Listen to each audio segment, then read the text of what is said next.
In this video, we review Oanda versus eToro. Have you used Oanda or eToro before? What was your experience? Leave your Oanda or eToro review in the comments section below. By the way, if you're looking for a reliable broker with very low deposit requirements and quick withdrawals, I have put some links in the description box below to the brokers I use myself. Check them out. Let's continue with our video. Oanda and eToro are two prominent platforms in the world of online trading, each offering unique features that appeal to different types of investors. Oanda was founded in 1996 and has become one of the leading online forex brokers. It offers low spreads, high leverage, and a range of trading tools. eToro, on the other hand, was established in 2007 and has gained popularity primarily due to its social trading capabilities, enabling users to copy the trades of successful traders. Both platforms have earned significant user bases, but they cater to different needs, with Oanda appealing more to professional traders and eToro targeting retail investors looking for an easy entry into the world of trading. Oanda's major advantage lies in its broad range of asset classes, including forex, commodities, indices, and bonds, and its competitive pricing. It offers a fully customizable trading experience, giving advanced traders control over their trading strategies and tools. One of the most compelling reasons traders choose Oanda is its transparent pricing structure. The broker does not charge commissions, relying instead on spreads, which can be narrower than many competitors. Moreover, Oanda offers leverage up to 50:1 for retail clients and an intuitive platform that is suitable for both beginners and advanced users. However, Oanda's key downside is that it lacks the social trading features that make platforms like eToro so appealing. For those looking to trade by copying successful strategies, Oanda does not provide an integrated social network or copy trading functionality.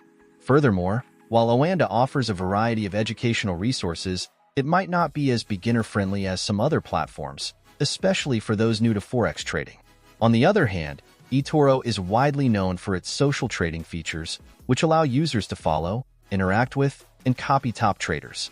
This unique offering allows novice traders to learn from more experienced users, effectively democratizing trading for people who may not have the time or expertise to conduct detailed market analysis. eToro's platform is user-friendly, with an intuitive interface that is designed to appeal to those new to investing.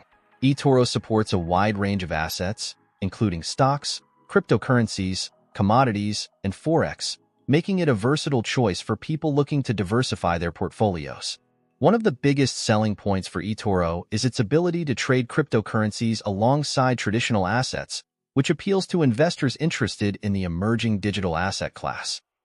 eToro also offers fractional shares, allowing users to invest in high-priced stocks like Tesla or Amazon without committing to the full cost of a single share.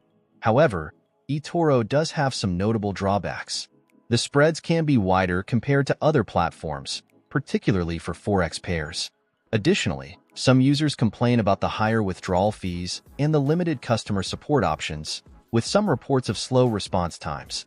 While both platforms are regulated in multiple jurisdictions, eToro's regulations vary significantly across different countries, meaning that users should carefully check whether their country is supported. Additionally, eToro charges inactivity fees for accounts that remain dormant for a prolonged period, which can be a disadvantage for users who trade infrequently. In conclusion, Oanda is the ideal platform for professional traders or those focused on forex, offering lower spreads, advanced trading tools, and a more customizable experience. eToro, on the other hand, excels in social trading and providing a more accessible platform for beginners, especially those looking to diversify into stocks or cryptocurrencies. Choosing between these two platforms depends on an individual's trading experience, goals, and preference for social features.